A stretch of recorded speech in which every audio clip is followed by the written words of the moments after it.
A 73-year-old woman in Sarasota named Dolores, a retired schoolteacher who asked me not to use her last name, sat across from me at her kitchen table last October and slid 8 cereal boxes toward the center of the table. She had pulled them, one by one, from her pantry over the course of a single weekend. Every single box, she said, had been a part of her morning routine for somewhere between 20 and 50 years. These were the cereals she had eaten as a young mother. These were the cereals she had poured for her grandchildren. These were the cereals her own mother had poured for her. And one by one, over the last 18 months, she said, she had thrown every single one of them into the trash. When I asked her why, she pushed a folder across the table. Inside that folder were printouts of ingredient panels from 8 boxes she had bought in 1992 and 8 panels from boxes she had bought in 2025. The same brand, the same flavor, the same cheerful mascot on the front. And yet the 2 ingredient lists, sitting side by side, looked like they belonged to entirely different products. That is when I knew this was not a story about Dolores. This was a story about an entire generation being quietly betrayed by the breakfast aisle. And tonight, I am going to walk you through exactly what has changed, why it has changed, and what seniors across this country are doing about it. I spent the last 4 months on this investigation, and I want to tell you exactly what that involved before I make a single claim. I pulled archived product labels from the FDA's online label change records, cross-referenced against a private database of scanned cereal boxes maintained by a food historian in Michigan, and compared current ingredient panels against reformulations documented between 2010 and 2025. I reviewed peer-reviewed studies in the American Journal of Clinical Nutrition and the Journal of Nutrition on added sugar thresholds for adults over 65, consulted the USDA's Dietary Guidelines 2020-2025, specifically as they apply to older adults, and pulled data from the NIH's National Institute on Aging regarding sodium, fiber, and glycemic load in relation to age-related metabolic changes.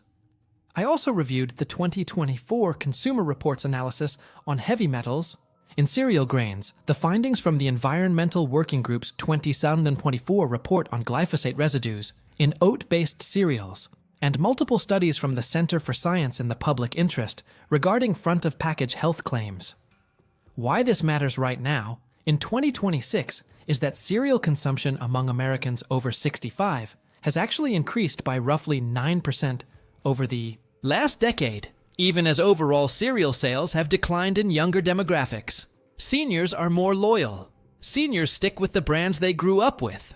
And the marketing departments at major cereal companies know this, which is why certain reformulations, the kind that replace real ingredients with cheaper substitutes, have landed disproportionately hard on the cereals seniors buy most. Research indicates that older adults metabolize added sugars and refined carbohydrates differently than younger adults, which means the exact demographic most loyal to these brands may be the one most affected by the quiet changes inside the box.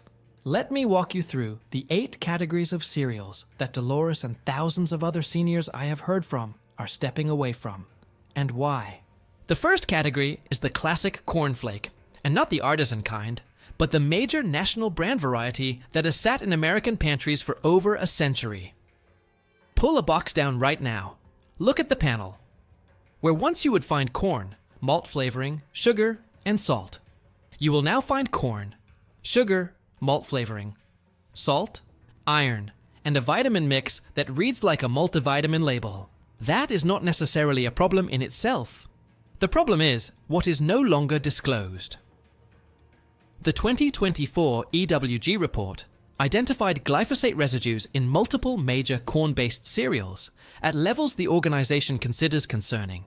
And while the EPA's current tolerance levels technically permit these residues, studies suggest that older adults with reduced kidney filtration efficiency may process these compounds less effectively. The second category is the oat ring cereal, the one shaped like little O's that has been marketed for decades as heart-healthy. And let me be clear, the oat itself is a genuinely good ingredient. Oats contain beta-glucan, a soluble fiber with documented cholesterol-related research behind it. The problem is not the oat. The problem is what has been added around the oat. Look at the sugar grams per serving on some of these reformulated heart-healthy cereals. Compare them to the same product from 2005. In several cases I documented, added sugars have crept up by 1 to 3 grams per serving, which may not sound dramatic, until you multiply it by 365 breakfasts a year. The third category, and this one genuinely hurts to discuss, is the Raisin Bran style cereal. Seniors love Raisin Bran because it is associated with fiber, with digestive health, with the kind of breakfast a doctor might nod approvingly at. Pull the box. Read the panel. The raisins, in several national brands, are now coated with a sugar glaze. The bran flakes themselves contain added high fructose corn syrup or invert sugar. A single cup serving, in some versions, contains more added sugar than a glazed donut.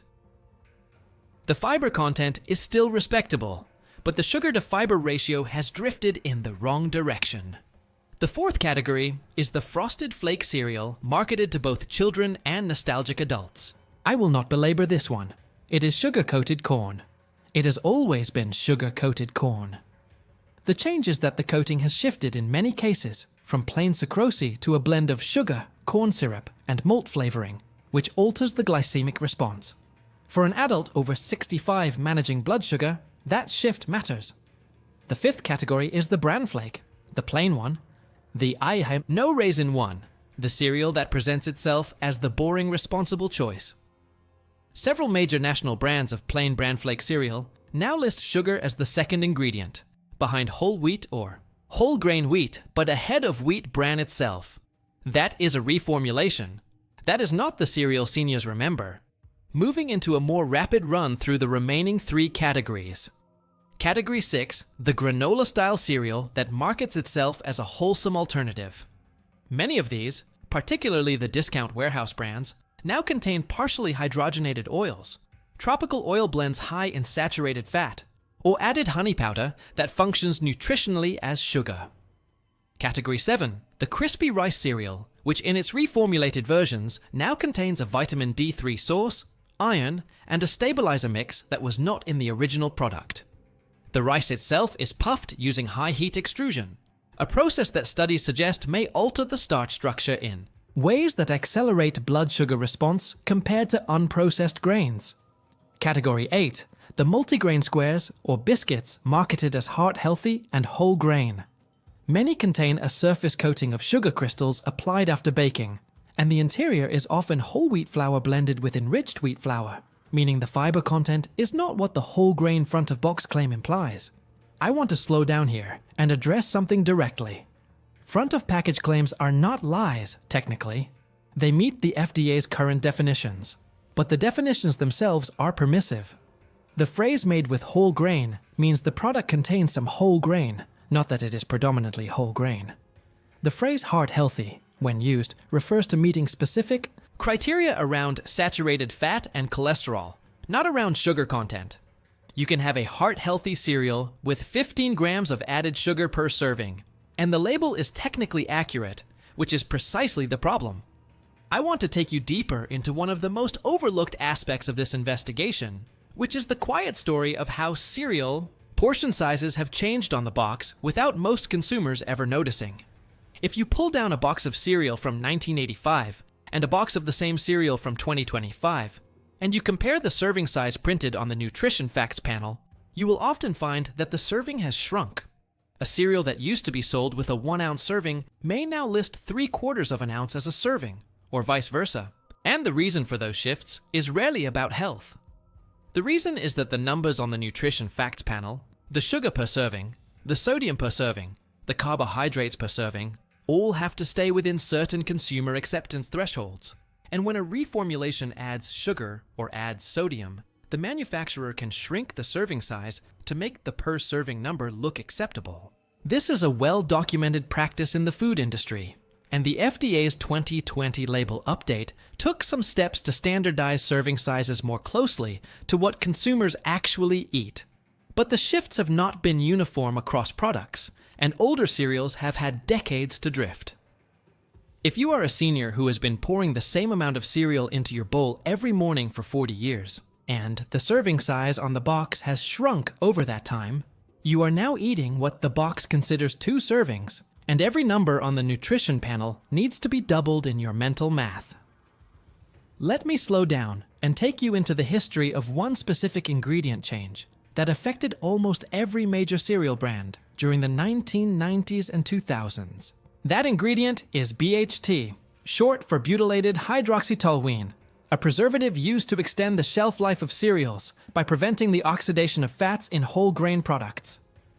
BHT was a fixture of the American cereal aisle for decades, and while the FDA maintained that it was generally recognized as safe, several European countries imposed restrictions, and research questions persisted about its long-term cumulative effects.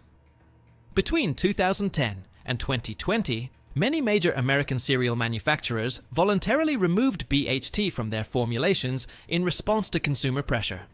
Some did not, and the ones that replaced BHT often did.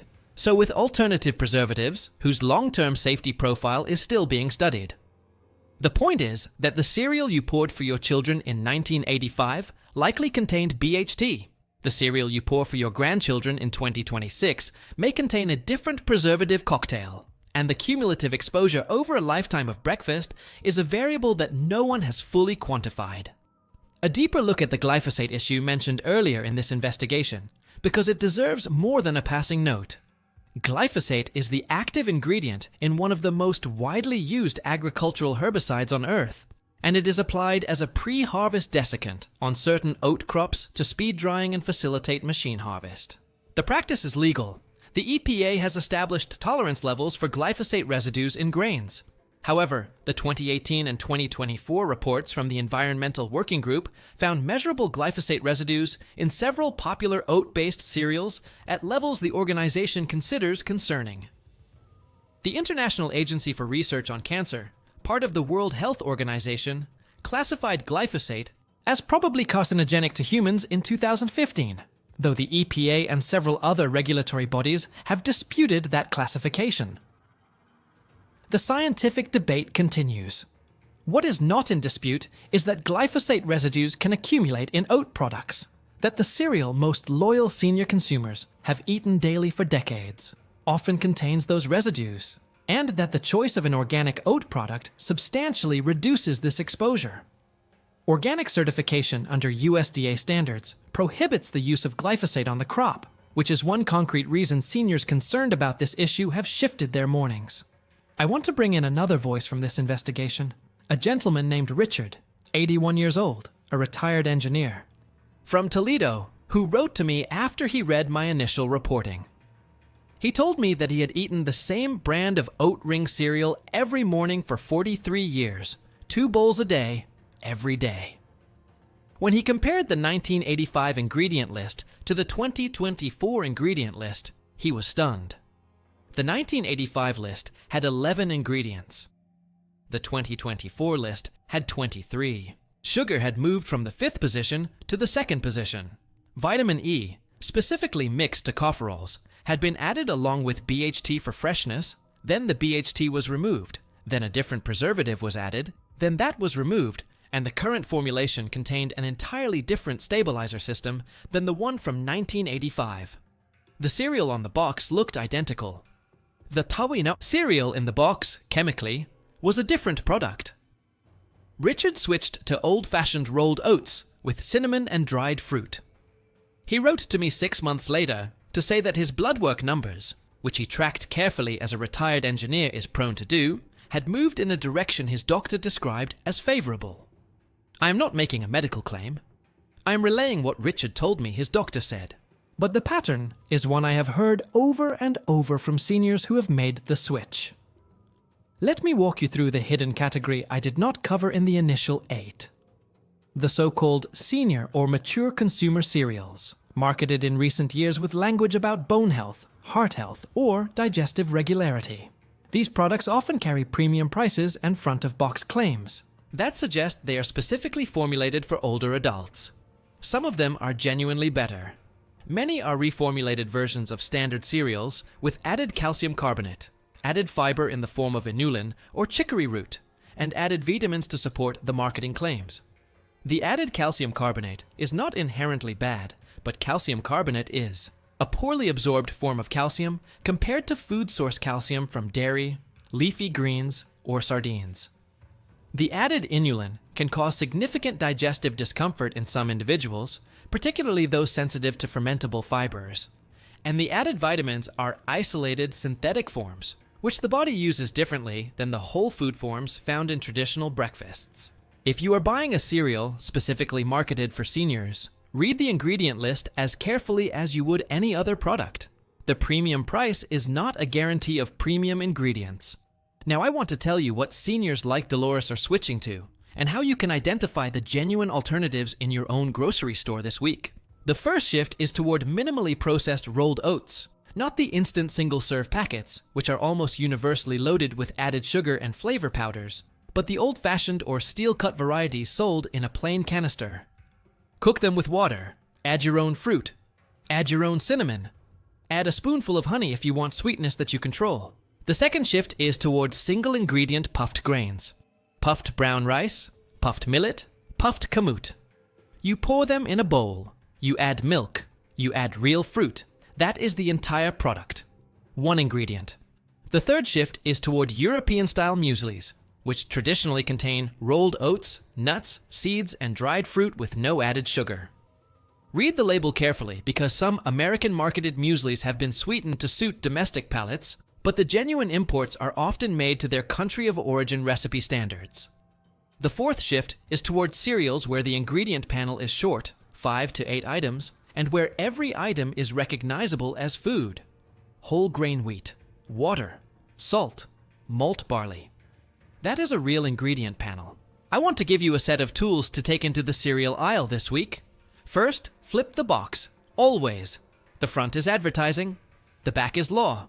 Second, find the added sugars line, which under the FDA's 2020 label update is now required to be disclosed separately, and compare it across boxes at eye level. Aim for 4 grams of added sugar or less per serving. Third, check the fiber number. For adults over 65, research indicates dietary fiber between 25 and 30 grams per day, supports digestive and cardiovascular markers, and a good breakfast cereal should contribute at least 5 grams per serving toward that number. Fourth, look for the whole grain stamp issued by the Whole Grains Council, which is more stringent than the FDA's front-of-package whole grain language. 100% stamp means the grain content is entirely whole grain. Fifth, measure the serving size on the box against what you actually pour. Many cereals list a serving size of 3/4 of a cup. Most Americans pour 1.5 to 2 cups. Double or triple the numbers accordingly when you are making your comparison. Sixth, when in doubt, buy the cereal with the shortest ingredient list and the longest grain-to-sugar ratio. Seventh, consider rotating away from cold cereal 2 or 3 mornings a week in favor of a cooked whole grain breakfast, which gives your body a break from the processed grain format entirely. I want to close with something Dolores said to me as I was leaving her kitchen that afternoon. She said, "I am not angry at the companies. I am angry at myself for not noticing sooner." And I told her what I am going to tell you right now. You were not supposed to notice. The reformulations happen slowly. A gram of sugar here, a swap of oil there, a replacement. Of real raisins with glazed raisins, each change too small to register in a single bite. Each change invisible to a shopper who has been buying the same box for 40 years. That is not a failure on your part. That is a strategy on theirs. The good news is that once you see it, you cannot unsee it. And every senior I have spoken to over the course of this investigation, every single one, has told me the same thing after making the switch. They feel better. They sleep better. They have more steady energy through the morning. I am not making a medical claim. I am telling you what people have reported. So if you have a family member over 65, if you are over 65 yourself, go into your pantry this weekend. Pull those 8 boxes. Do what Dolores did. Read the panels. Decide with your own 2 eyes and your own good judgment whether what is in the box matches the memory you have of what used to be in the box. And if it does not, you know what to do.